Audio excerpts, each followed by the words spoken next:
Welcome to Kinjaja TV. Today we are going to continue from where we stopped last week. Listen attentively. Yerimi had no inkling that she was going to join the League of Village Widows sooner than expected. She had always seen the widows from a distance and had always pitied them, wondering how it felt to lose one's joy. Nothing beyond that. Nothing really intimate had ever transpired between her and the widows. It had never occurred to Yerimi, even for a minute, to ask the Dewi, Payoin and Redeki what pains they suffered, what anguish and what pressure they had gone through, what grief, what distress. But there sat Yerimi alone now, all by herself, right at the back of her house, a widow through and through, pressing a threaded needle on an old quilt. She finished the last stitch on the quilt with an intricate knot and smiled as she remembered the old adage of one stitch in time. Whatever must be done should be done so well and so quickly, at right time and with the maximum speed. Life is like a bell ringing, a whistle sounding, or a clock ticking away, waiting for nobody. There really should be time for everything. Time to be idle, time to get down to serious work, time to be tense up and time to relax, time of better grief and time of sure relief, time to ascend the hill and time to descend the slope, a time to arrive and a time to depart. All things at their appropriate time, just like stitching one stitch on an old quilt quickly enough to save 9 future stitches. Yerimi scooped a hole in the ground to bury the discarded husk of farm kernel, which she had cracked the previous day. Then blew the chaff off the melon seed from the sloping woodboard on her lap. The joy of work showed on her face. She could do 5 different works together at once and without stress. A little bit of this and a little bit of that. A small portion of this and small portion of that, and all jobs would be done in no time at all. Work to Yerimi had become medicine against loneliness and frustration, a dose to fight fatigue and boredom with, a cushion for all pressure of daily life. But during leisure time, Yerimi had always found time to stand and stare, to exchange pleasantries with neighbors, and to ask them harmless questions. At leisure, she had always had time to engage away in happy reminiscence, plaguing him with stories of her own childhood days and the period of her interrupted youth. The intention was to excite and amuse the little boy, and of course to give loneliness a good fight. Just any little country story, sparkling with hilarious anecdotes and embellished with homespun wisdom and humor, would tickle away and send him reeling with laughter, throwing up his 2 little hands into air, throwing up his 2 little hands into the air in ecstasy. Look away. During our own childhood days, at a day 4, Yerimi would begin. We are restless and nervous, more restless and more nervous than you children of today. Our crafty, mischievous eyes rotating in all directions, all the time trying to get to something to complain about to our mama. All the time trying to get something to complain to our mama and papa. But we are much pampered, all the same, and ever so inquisitive. Very quarrelsome, recklessly bold and daring. We trod the rough road of risk and walked the crooked footpaths of hazards. Those were the days, when we enjoyed adventure for the fun,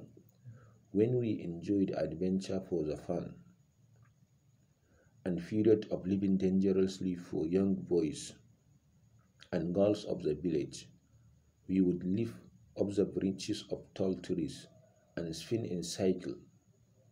We would live up the branches of tall trees and spin in cycles, dribble weightlessly in the wind, and thereafter crash down to the ground with a thud. We kept the company of wild dogs. The dogs would rush at us in playful attack and mock charge the hen feeding on grain at the nearby wooden platform. We were ourselves like birds, forgetful of disaster, unmindful of hunter's bullet, frolicking and singing merrily among the trees. Boys of the village would play with the hyena, wounded by the hunter's poison arrows and farm tracks in the tangled mesh of twisted scrubs. They would set acres of farmland ablaze to catch rodents and snuff hot embers into rocky ditch to eject poisonous snake, which they tried to grab with bare hand. They would set acres of farmland ablaze to catch rodents and snuff hot embers into rocky ditch to eject poisonous snake, which they tried to grab with bare hands. They played with the horns of baby goats and pressed sticks to the jaws of captured red lizard. They threw stone from the bush, which hit the waterfall of the village woman returning home from the brook, and laughed at the maiden tripping on the slippery road to the river. We visited the parrot whose abode was the nest of sticks lined with green leaves built in the upper branches of the ariri tree. Yes, we had the ceaseless drive away to achieve the unusual and the impossible. Boys like you would scramble up the rooftop of village house like monkeys, unafraid, nodding and yelling to acknowledge cheers from we young girls trembling in trepidation and fear below.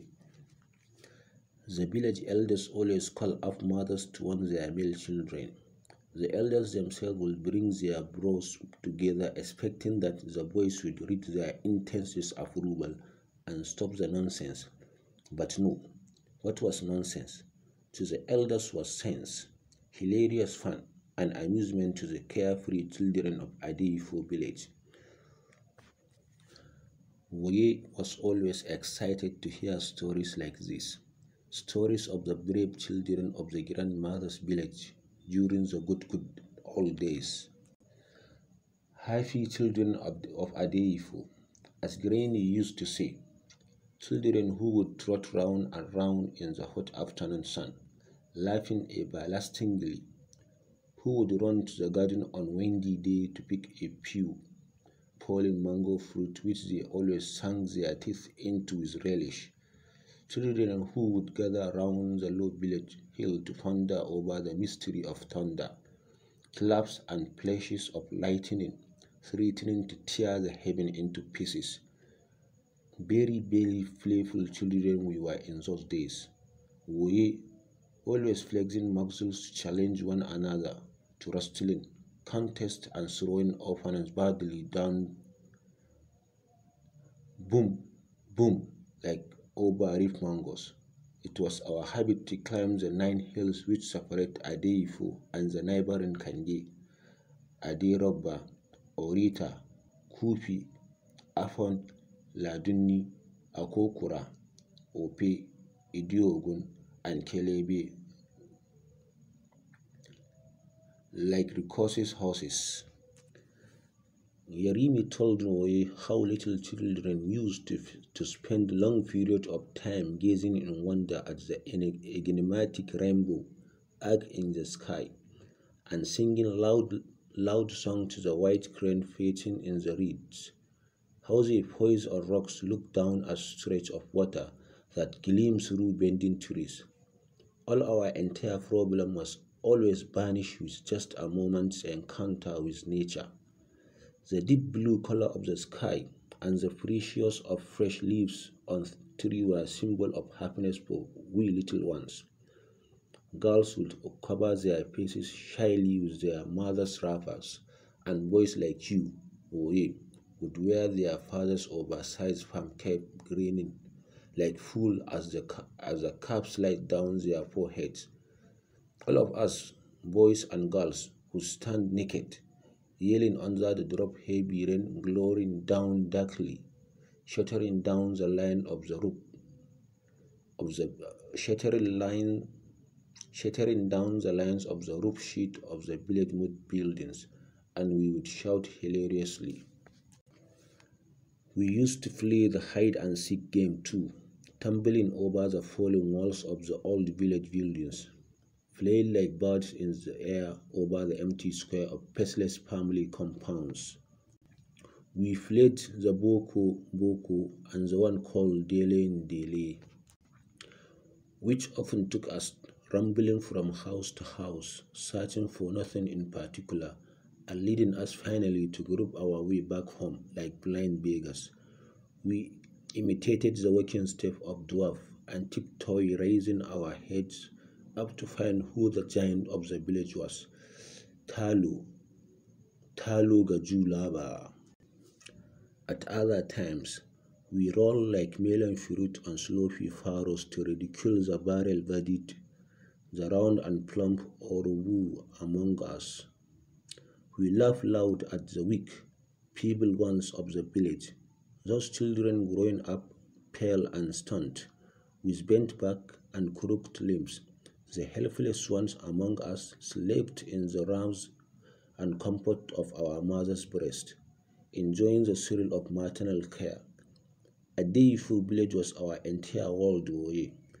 The patch of its surrounding forest contains spirits, which frighten us in the dark. We saw pictures in trees standing black and still, gazing at us with strange white countenance. In the hot afternoon, we kids would stand and focus attention at the silent forest path which the streak of sunlight often filled with water at various points, then run back to the village scared to death whenever the mysterious whistling of the wind came to our ears from the thick of the woodland. We used to mold places from the wet clay and design the Bankada caves and the conical hut of the wandering cattle rearers.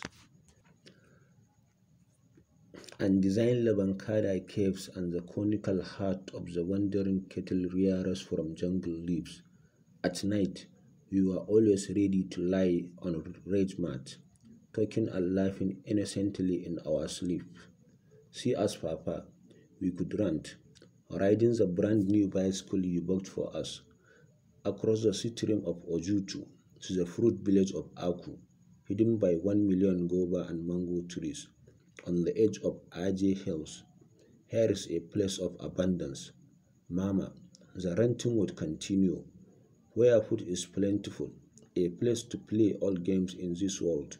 We are going to lift up a rock face.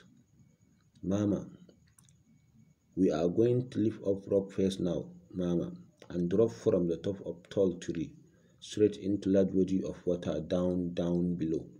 Hours of sheer excitement and fun. Papa, we are now on our way to Wonderland, where the rising sun casts golden shadows on buildings and the big banana farm shimmers in the soft yellow light of the setting sun. Don't stop us, Papa. There was really nothing like hatred among the little ones at Adeyfo. Yerimi had recalled. Quarrels were very rare. Love was constant. Unoppressed by adult worries, the children used to fill the village with buoyant happiness. Playfully, they would splash the river water on one another's face and tumble rolling in the mud. Girls would tarry at the river bank to compare their naked bodies to see who among them was growing past into poverty, so that they could rejoice with her, and who among them, in spite of heavy food, seemed not to be growing at all, so that they could make fun of her. Oye was told how, with child innocent, kids would lick their dripping noses with their tongues and eat with both hands unwashed, their naked belly gleaming in the morning sun. and saliva mark running down their cheeks. How girls would forage the assorted junks inside the village refuge dump, looking for broken bottles and old tin cans. The red clay simmering their bodies. How little children would cry to make requests, such the tip of their forefingers to check the rogue anger of hunger, and how mothers would shave their boys' head clean with razor blade to prevent skin lice. During cold, during cold night, children of the village would wrap themselves up in thick kijapa by the fireside and allow the warmth of the fire penetrate their bones, and together they would begin to bite the hot corn from Papa's farm. Immediately after cockroach at dawn, we would be up watching the miracle of the changing weather, marveling at nature's mystery which even our parents themselves could not decipher. We used to ensrel Mama's anecdote were a tonic, putting him in the proper frame of mind to face those various little assignments of a young village lad. And he would add wings onto his legs to run errands, to fetch anti-redent firewood from the forest, and embers from the furnace of a nearby house. He would spring his bicycle wheel, his most prized possession, and with it skillfully negotiate the narrow crooked path leading onto the neighboring village, to urge debaters to pay up Mama's money. And the market day was tomorrow. Woye would rush back home, spread out cassava flour on the taraga, out of the reach of troublesome nanny goat, and retire to the back of the house to sun-dry tapeta clothes on the third rough propped between standing stick at the dine yard. The end of chapter 4. Don't forget to subscribe my channel for the continuation of chapter 5. Happy listening.